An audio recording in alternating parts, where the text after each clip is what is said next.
하나님의 사랑과 자비가 온누리 모든 자녀들 위해 가득하시기를 성어버이, 성자, 성령의 이름으로 축원드립니다. 오늘은 부활절 제2주일, 그리고 장애인 선교주일, 그리고 세월호 참사 기억주일, 이렇게 우리가 지키고 있습니다.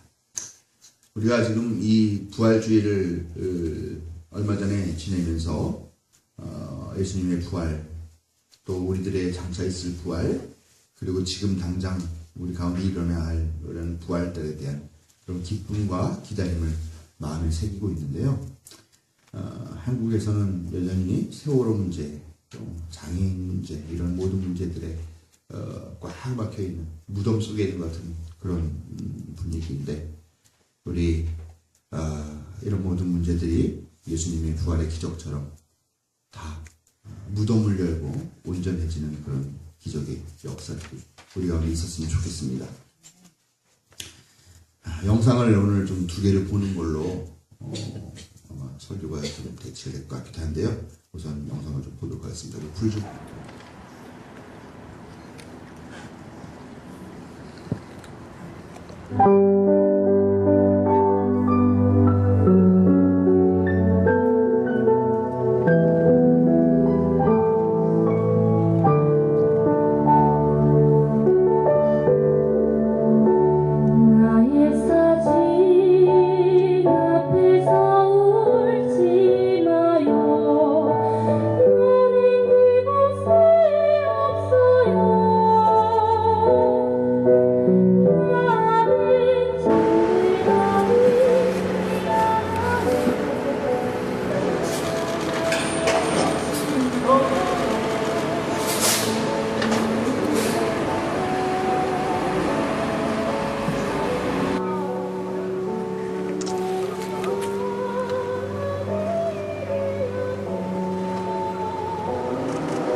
이렇게 부모님들께 마음을 전하게 되어 진심으로 감사드리고 위로와 힘이 되었으면 좋겠습니다. 단원고에 입학하여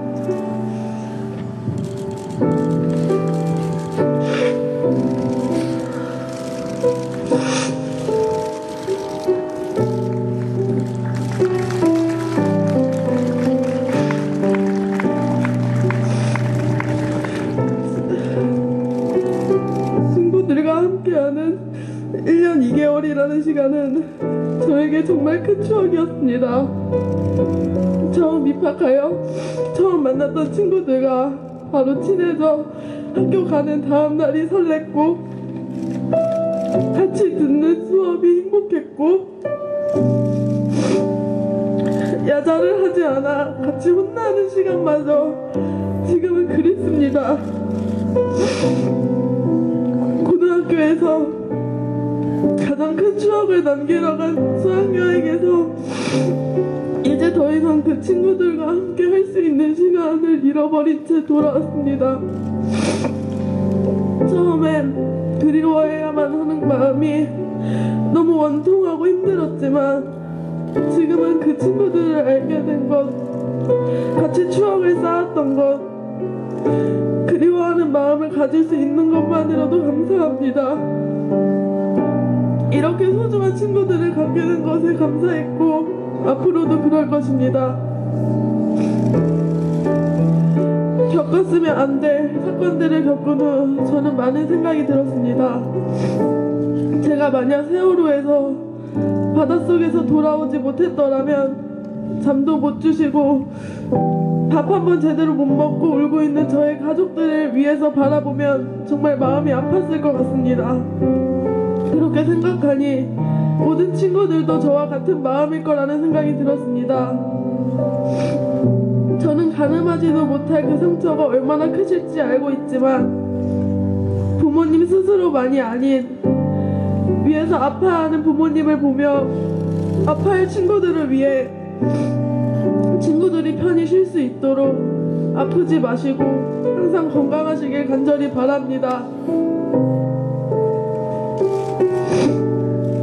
대학생이 되고 직장을 다니면서도 친구들과 함께했던 추억들과 수많은 약속들 잊지 않고 친구들 목까지 닿으며 살아가겠습니다. 들어주셔서 감사합니다.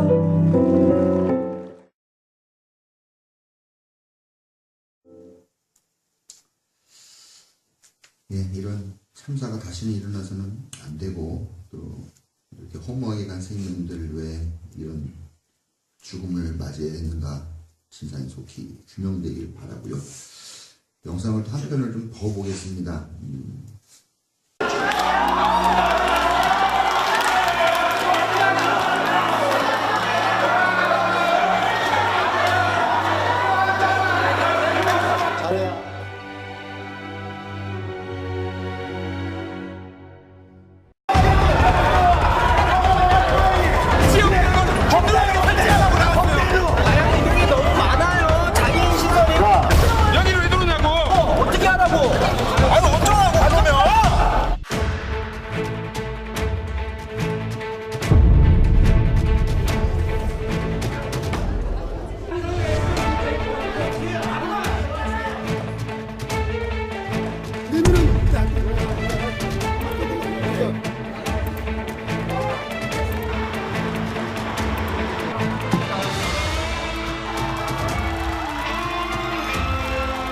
여러분들의 자녀들은 가까운 학교에 가는데 저희 아이들은 여러분들도 부모이시고 저도 부모입니다.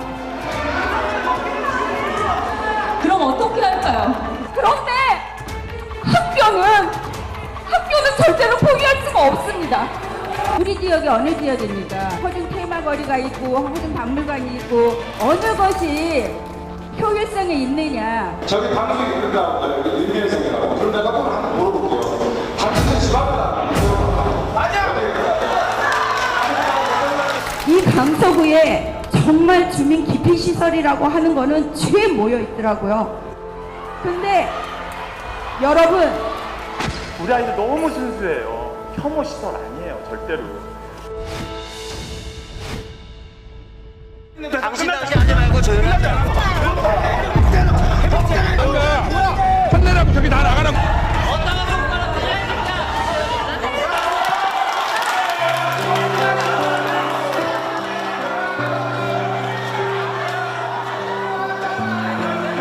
자리에 앉으십시오. 자리에 앉으십시오. 관객 여러분 자리에 앉으십시오. 저게 100% 조용하고 남은 쪽이 무슨 놈이야? 조용히 하고. 오늘 프로그램은 이것으로 종료하도록 하겠습니다.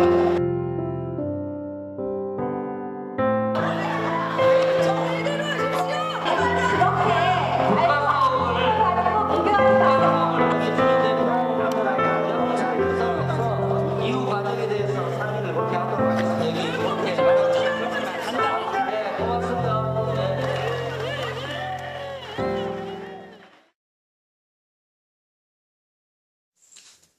두 영상을 보시면서 어떤 느낌이 드셨습니까?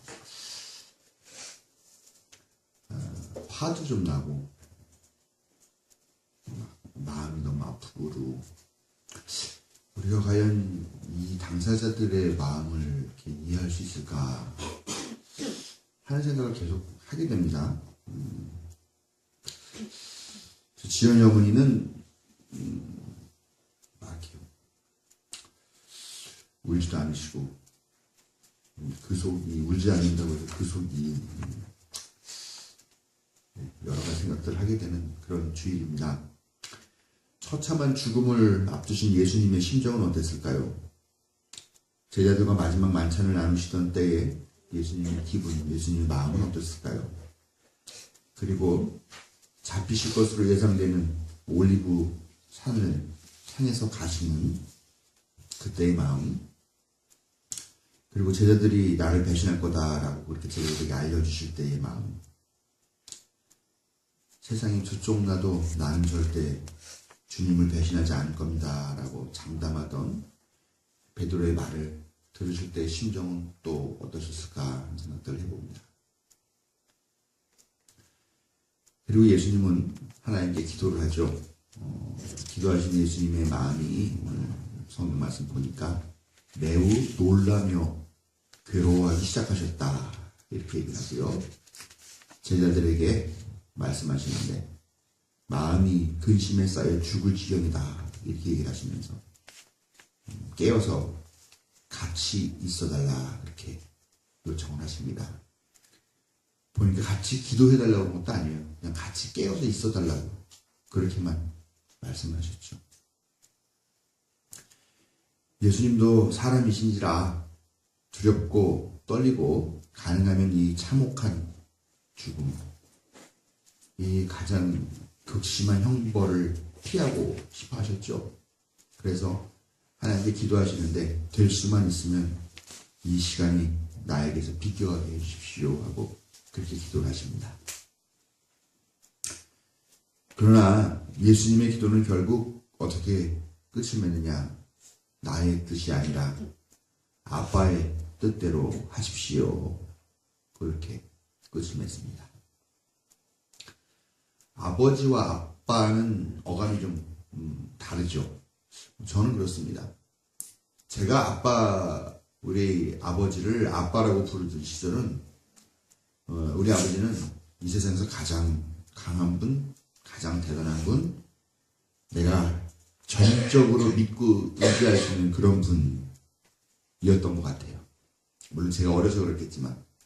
근데 제가 아버지라고 그렇게 호칭을 다르게 하게 되는 때부터는 우리 아버지가 우리 아버지 사람이구나, 우리 아버지 늙어가고 있구나, 우리 아버지도 못하시는 게 있구나, 우리 아버지 성격이 왜 저래, 그렇게 될 때부터 제가 아버지라고 부르지 않았나 하는 생각들을 해봅니다.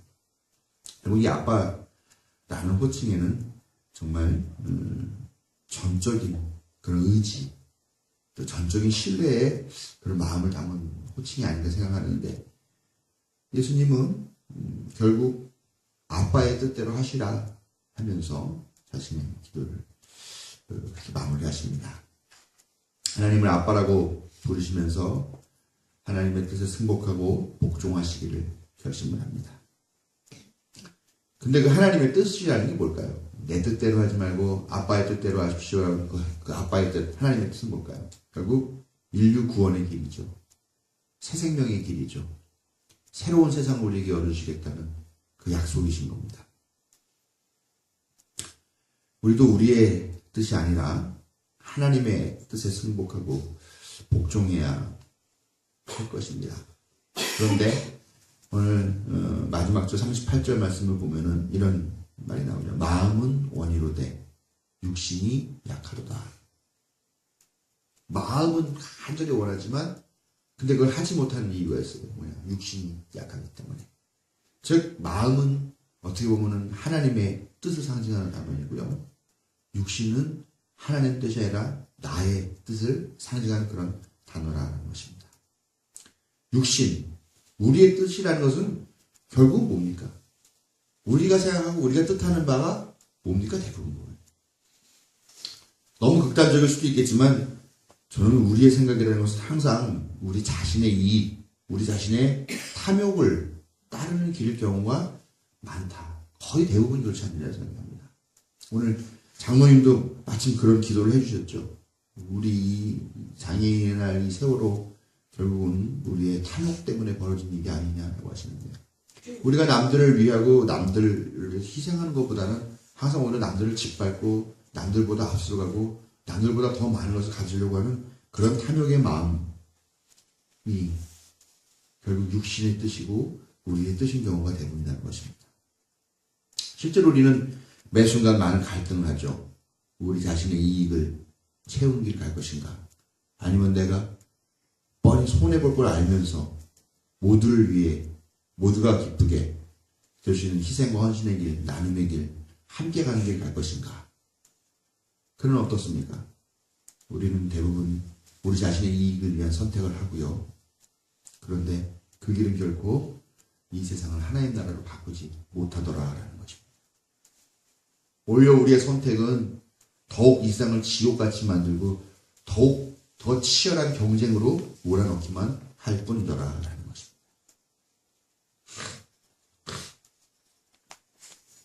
얼마 전 제가 서울연에 참석했었는데 거기서 어떤 원로 장로라는 분하고 시비를 붙었습니다. 시비 붙은 이유가 뭐냐면 거기에 무슨 감리교 개혁을 위해서 활동하러 나오신 목사님이 가슴에 노란 배지를 달고 있었는데 그 원로 장로님이 계속 그 주의를 배회하면서 단순 해상 교통사고인데 그 배지는 왜 달고 있냐? 지금 벌써 몇 년이 지났는데 그걸 왜 아직까지 달고 있냐? 그리고 그런 정치적인 배지를 달고 와서 왜 여기 연회에 와가지고 선동하냐? 이런 식으로 계속 활동하러 나오시는 목사님 주위에서 계속 시비를 거는데 제가 결국 참다 못해가지고 그 노인이랑 대거리를 하면서 이렇게 해서 좀 본의 아니게 그런 참지를 못하고 욱하고 그렇게 같이 좀 맞대거리를 했었던 기억이 있습니다. 우리가 길거리 차 타고 가다가 로드킬 당해서 죽어있는 고양이나 개만 봐도 그걸 보고도 가슴이 아프고 그 죽음이 찝찝하고 그 생명이 불쌍하게 느껴지는 게 인지상정인데 300명이 넘는 사람이 공식적인 학교 활동을 하러 가다가 또 여행을 가다가 또 이사를 가다가 그 배가 뒤집혀가지고 죽었는데 그걸 보고서 단순 해상교통사고라는 말이 나오고 몇 년이 지났는데 그 배지를 아직까지 달고 있는 그런 말이 나오는데 저는 도저히 이해가 안 가더라고요. 세월호에서 처참하게 죽어간 어린 생명들을 기억해주고 그 가족들과 함께 울어주고 그 가족들 손 한번 잡아주고 그들과 함께 그것들을 기억해주는 것 그건 아주 쉬운 일이 아닙니다. 그렇죠? 저는 의사들이 돈 많이 번다고 그러면 참 불쌍한 것 같아요. 왜냐면 맨날 아픈 사람만 만났잖아요. 맨날 배 가르고 정신적으로 어려운 사람 상담해주고 하는 그 사람들의 삶이 얼마나 힘들까 하는 생각이 드는데 맞아요. 세월호를 기억해주는 게 얼마나 힘들고 어려운 일이고 우리 자신도 고통스러운 일이고요. 시간도 맞춰야 되는 거고 우리 열정도 맞춰야 되고 정말 전혀 이익이 되지 않고 플러스가 되는 것이 아닌 그런 일이에요. 그렇지만 그것이 하나님의 뜻 아닙니까?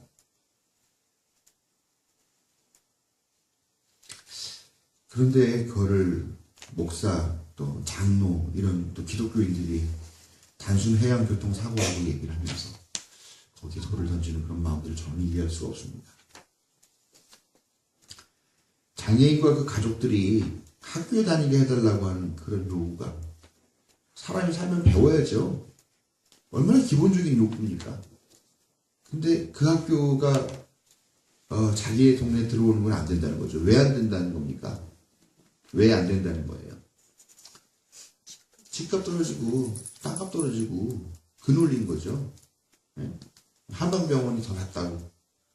그거 하면은 뭐 사람이 더 많이 오고 돈 되고 그런다는 거죠. 우리 동네에도 있죠. 여기 은평 천사원도 있고요. 서북 재활병원도 있고요. 또 은평 천사원도 있고요. 여기서 아침에 차 버스 타고 출근을 하면은 여기 다운증후군이나 뭐 정신 지체 뭐라 그러냐 그런 친구들이 차를 타고 가요. 서북병원까지 같이. 그 친구들이 한 번 어느 누구에도 해코지를 한다거나 불편을 준 적도 한 번도 없지만 간혹 가다 보면 얼굴이 찌푸리는 사람들이 있어요. 참 뭐랄까요. 그 사람들 때문에 우리 동네 집값이 떨어진 건가? 그래서 이 동네는 이렇게 여전히 집값이 싼 건가? 그런 생각을 할 수 있다는 것 자체가 참 저는 이해가 안 갑니다. 땅값 집값 떨어진다고 우리 동네는 절대 못 들어오게 막아야 된다라고 하는 그런 마음. 그래요. 10분 양보해서 이해는 할 수 있어요. 그러나 그것은 하나님의 뜻은 결코 아니다라는 것입니다. 만약 우리 동네에 이런 게 생긴다고 그러면은 우리는 어떤 선택을 하게 될까요? 우리 못 받아들입니다. 이렇게 할까요? 아니면은 그건 하나님께서 기뻐하시는 일이고 하나님 나라 만드는 일이니까 나는 괜찮습니다. 그러나 내가 그거에 동의한다고 하면 이 지역사회 사람들하고는 원수가 되겠죠. 같이 멱살잡이라고 같이 고성을 지르고 완전 싸우는 그런 신세가 되겠죠. 참 가슴 아프고 안타깝습니다.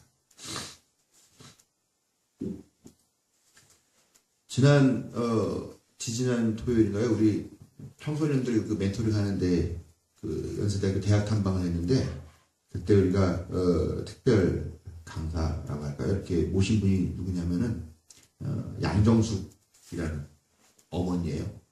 양정숙 어머니는 누구의 어머니냐면 김세진이라고 하는 분의 어머니예요. 김세진이라는 이름 혹시 들어보신 적이 있습니까? 로봇 딸이 김세진. 들어는 아마 보신 적이 있을 텐데 어떤 분이냐면요. 김세진이라는 분은 지금 24살인가 정도 되고요. 태어날 때 4지 중에 하나만 멀쩡하게 이렇게 태어났으니까 왼쪽 팔과 손이 다 있고요. 근데 오른쪽은 없어요. 이쯤에서 잘라졌는데 그거를 수술을 통해서 이렇게 반으로 갈라가지고 손가락을 2개를 이렇게 만들었고요. 다리는 없습니다. 다리는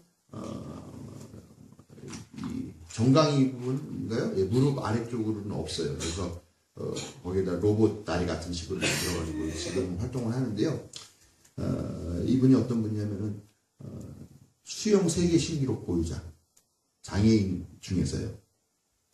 그리고 끊임없이 계속 노력을 하면서 뭐 히말라야 등정도 같이 했고요. 뭐 이렇게 스포츠 댄스도 막 배워서 막 하고 또 그리고 비장애인들이 하는 수영 대회 3km인가 뭐 5km가를 하는 뭐 그런 수영 대회에 장애인이지만 비장애인들이 참석하는 일반 올림픽에 참석하고 싶은 마음에 그러려면 어느 일정한 대회에 가가지고 기록을 가져야 그 기록을 가져갈 수 있는 거죠. 그래서 일반인 비장애인들이 참여하는 그 수영 대회에 참여해서 안타깝게 꼴등을 하긴 했습니다만 완주를 했어요. 모든 경기가 다 끝나고 1등이 들어간 다음에 30분 이내에는 못 들어온 사람이 있어서 경기를 끝낼 수가 있다고 그랬는데 이 사람이 때문에 계속 수영을 하니까 경기가 종료됐고 끝났으니까 나와라라고 그러는데 이 사람이 난 끝까지 완주하고 싶으니까 기회를 달라라고 얘기를 해가지고 결국은 그 조직위원회에서 그걸 받아들여가지고 끝까지 완주를 하기도 한 그런 전 좀 이해가 안 가요. 이렇게 상식적으로 이렇게 손과 발이 이렇게 있어서 이렇게 해야 물 앞으로 지나가는 건데 손 정상 죄송합니다. 저도 이런 말 썼는데 온전한 네. 일반인이라는 말도 쓰면 안 되죠, 그렇죠? 예, 어쨌든 예, 이거 하나인데 이거 가지고 어떻게 세계 신기록을 세우고 이렇게 하는 좀 도무지 이해가 안 가요. 근데 그분이 그렇게 된 걸 보니까 그 어머니가 아주 극성이더라고요. 어머니 아주 극성이에요. 근데 그 어머니는 자기 얘기만 해요. 가족 얘기는 안 하고 자기 얘기만 하길래 왜 그런가 봤더니 이 어머니가 복지사로 일을 할 때 누가 아이를 버리고 간 거예요. 근데 자기는 그 아이를 봤는데 다른 사람들은 아이고 버릴만 하네 이렇게 얘기를 하는데 자기는 그 아이를 보는 순간 너무 예쁘고 그래가지고 입양 같은 거겠지 아마. 예, 그래서 어머니가 돼가지고 이렇게 네가 하고 싶은 거 다 해라. 그러면서 정말 하루에 아르바이트를 3개, 4개씩 뛰면서까지 이 아이가 하고 싶은 거 다 하게 해주고 그러고 막 질책하고 막 자극하고 도전시키고 막 해가지고 이번에는 무슨 뉴욕 주립된 거 어딜 간대요. 근데 한국에서 대학을 다니려고 그랬는데 너 무슨 너를 장애인 네가 오는 거 우리가 불편하기도 하고 또 너 그 장애인 특혜 같은 거 올 생각 하지 말아라 우리 이런 식으로 나오고 그러니까 그냥 아예 미국 주립 어딘가 해가 거기를 간다고 그런 얘기를 하더라고. 어느 대학이냐 재미나. 아무튼 미국에 있는 대학을 간다 그러지 이번에. 예. 참 많은 생각을 했습니다. 엘리야 선지자가 있는데 엘리야 선지자를 만난 한 유대인 랍비가 엘리야에게 이렇게 물었답니다. 메시아는 언제 옵니까? 그러니까 엘리야가 뜻밖의 이렇게 대답을 했답니다. 가서 직접 물어보세요. 저기 계십니다. 그러니까 깜짝 놀라가지고 아니 정말입니까? 어디 계십니까? 그랬더니 저기 성문 밖에 가면은 거기서 지금 사람들을 만나고 있을 겁니다. 그러니까 랍비가 너무 그 기다리던 메시아가 왔다니까 막 가슴이 얼마나 뜁니까? 그러면서 근데 제가 그 메시아를 어떻게 알아볼 수 있습니까? 라고 얘기했더니 엘리야가 뭐라고 그러느냐? 그는 많은 사람들 사이에 있을 겁니다. 그런데 그분은 상처를 입고 있습니다. 그런데 계속 자기 상처를 풀었다 감았다 하시면서 계속 자기의 상처만 보는 게 아니라 다른 사람도 두리번 거리면서 다른 사람도 상처받은 사람이 없나 그렇게 찾으면서 뭔가 도울 일이 없나 그렇게 하고 있는 사람이 있는데 그분이 바로 메시아입니다. 라고 이렇게 얘기를 했다고 합니다. 자기만 바라보고 자기의 뜻에 따라서만 산다고 하는 그 사람에게는 결국 천국은 영영 열리지 않고 오지 않을 것입니다. 그러나 자신도 상처를 입었지만 나는 상처를 입지 않았지만 그러나 타인과 이웃의 상처를 돌보는 사람으로 인해 이 세상은 살만한 세상이 되는 거고 그것이 바로 하나님의 뜻이고 그것이 바로 하나님의 나라인 것입니다.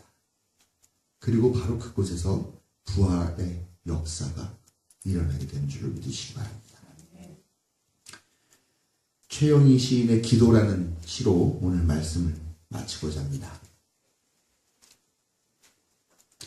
기도한다는 것은 나를 바꾸는 것, 물들고 오염된 나를 씻어 진실한 마음으로 맑히는 것, 마음을 비우고 허공처럼 넓혀 겸허하고 낮은 자세로 나를 내리는 것이다.